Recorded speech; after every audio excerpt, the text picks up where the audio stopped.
பணப்பட்டுவாடா காரணமாக தேர்தலை நிறுத்த வேண்டும் என்று கோரி கே ரமேஷ் என்பவர் உச்சநீதிமன்றத்தில் மனு தாக்கல் செய்திருந்தார். இந்த மனு மீதான விசாரணை தற்போது நடைபெற்றுக் கொண்டிருக்கிறது. வாக்காளர்களுக்கு பணம் கொடுப்பது அதிகரித்திருக்கிற காரணத்தினால் தேர்தலை நிறுத்த வேண்டும் என்று அவர் கோரியிருந்தார்.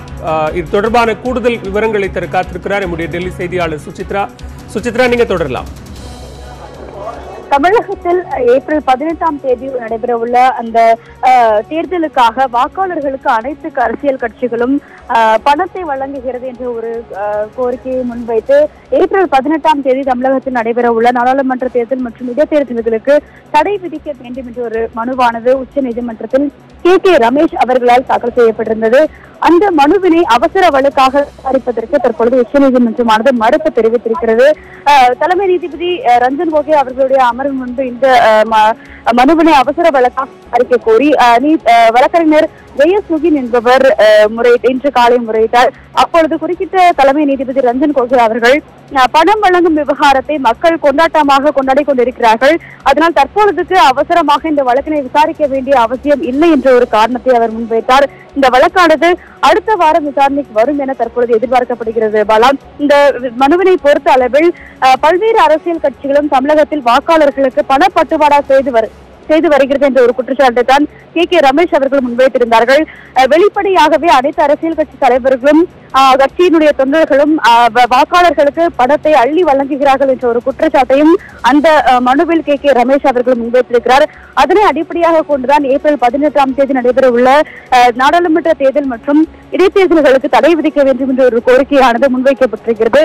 தற்பொழுது இந்த வழக்கினை அவசர வழக்காக விசாரிக்க வேண்டிய அவசியம் இல்லை என்ற ஒரு கருத்தை தலைமை நீதிபதி முன்வைத்ததை அடுத்து வழக்கானது அடுத்த வாரம் விசாரணைக்கு வரும் என எதிர்பார்க்கப்படுகிறது. பாலா, சுசித்ரா, குறிப்பிட்ட தேதி ஏதேனும் குறிப்பிட்டிருக்கிறார்களா? ஏனென்று சொன்னால் தற்போதைக்கு நாம் 5 தேதியில் இருக்கிறோம். இன்னும் ஒரு வாரம் என்பது கிட்டத்தட்ட தேர்தலை நெருங்கக்கூடிய நாள் என்பது 18ஆம் தேதி தமிழகத்தில் தேர்தல் நடக்கவிருக்கிறது. எனவே தமிழகத்தினுடைய பணப்பட்டுவாடா குறித்து தான் ரமேஷ் இந்த மனுவை தாக்கல் செய்திருக்கிறார். அடுத்த வாரம் விசாரணை என்பது ஒரு கால தாமதப்படுத்தக்கூடிய விஷயமாக இதை பார்க்கலாமா? நிச்சயமாக பாலா, அதாவது தற்பொழுது வரையிலும் இந்த மனுவானது வழக்கு விசாரணைக்கு ஏற்றுக்கொள்ளப்பட்டாலுமே தவிர தேர்தல் ஆணையத்திற்கு இது தொடர்பான இந்த பணப்பட்டுவாடா தொடர்பான ஒரு விளக்கத்தை தான் உச்சநீதிமன்றம் கேட்க முடியுமே தவிர தற்பொழுது உள்ள இந்த குறுகிய காலகட்டத்தில் தேர்தலுக்கு தடை விதிப்பது என்பது முடியாத காரியம். ஒட்டுமொத்தமாக நாடாளுமன்ற தேர்தல்கள் மற்றும் இடைத்தேர்தல்கள் இரண்டுமே சேர்ந்து தமிழகத்தில் நடைபெறவிருக்கும் சூழ்நிலையில் இந்த மனுவினை உடனடியாக விசாரணைக்கு ஏற்றுக்கொள்ள முடியாது என்பதைத்தான் உச்சநீதிமன்றம் தெளிவாகவே கூறியிருக்கிறது. நிச்சயமாக அடுத்த வாரம் இந்த மனுவானது விசாரணைக்கு வரும் பட்சத்திலும் தேர்தல் ஆணையத்திடம் பணம் வழங்குவதை தடுப்பதற்கான எந்த மாதிரியான நடவடிக்கைகள் எடுத்திருக்கிறீர்கள் என்பதை வருத்துதான் உச்சநீதிமன்றம் அறிக்கையாக கேட்கும் என்பதையும் நாம் பார்க்க வேண்டும். பாலா, கே ரமேஷ் தரப்பிலிருந்து என்ன சொல்றாங்க? இந்த மனு தற்போது அடுத்த வாரம் விசாரணைக்கு எடுத்துக் கொள்ளப்படும். குறிப்பாக ஒரு பணப்பட்டுவாடா அப்படிங்கிறது தான் மிக முக்கிய நோக்கமாக பிரேயராக முன்வைக்கிறார். ஆனால் நீதிபதி அவர்கள் பணம் கொடுக்கிறதுனால வாக்காளர்கள் மகிழ்ச்சியாகத்தானே இருக்கிறார்கள் என்கிற ஒரு விஷயத்தை முன்வைக்கிறார். எப்படி ரமேஷனுடைய தரப்பு சொல்லக்கூடிய விஷயம் என்ன?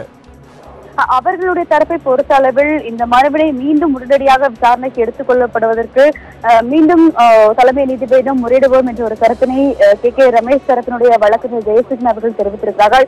ஆனாலும் இந்த வழக்கை உடனடியாக உச்சநீதிமன்றம் விசாரணைக்கு எடுத்துக் கொள்ளுமா என்பதை கேள்விக்குறியாகத்தான் இருக்கிறது என்ன வழக்கறிஞர் ஜெயசுகின் அவர்களும் தெரிவித்திருக்கிறார். பாலா, ஆனால் அவர்கள் மீண்டும் இதே வழக்கினை திங்கட்கிழமை அல்லது செவ்வாய்க்கிழமை அன்று உடனடியாக விசாரணைக்கு எடுத்துக் கொள்வதற்கான கோரிக்கையை மீண்டும் தலைமை நீதிபதியிடமே முன்வைக்க இருக்கிறார்கள் என்பது குறிப்பிடத்தக்கது.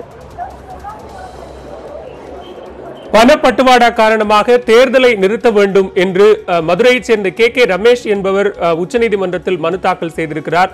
வாக்காளர்களுக்கு பணம் கொடுப்பது அதிகரித்துள்ளதால் தேர்தல் நடத்த தடை விதிக்க கோரிய மனு மீதான விசாரணை தற்போது தேதி குறிப்பிடாமல் ஒத்திவைக்கப்பட்டிருக்கிறது. இது தொடர்பான விரிவான தகவல்களை நம்முடைய செய்தியாளர் சுசித்ரா தர கேட்டோம். நன்றி சுசித்ரா.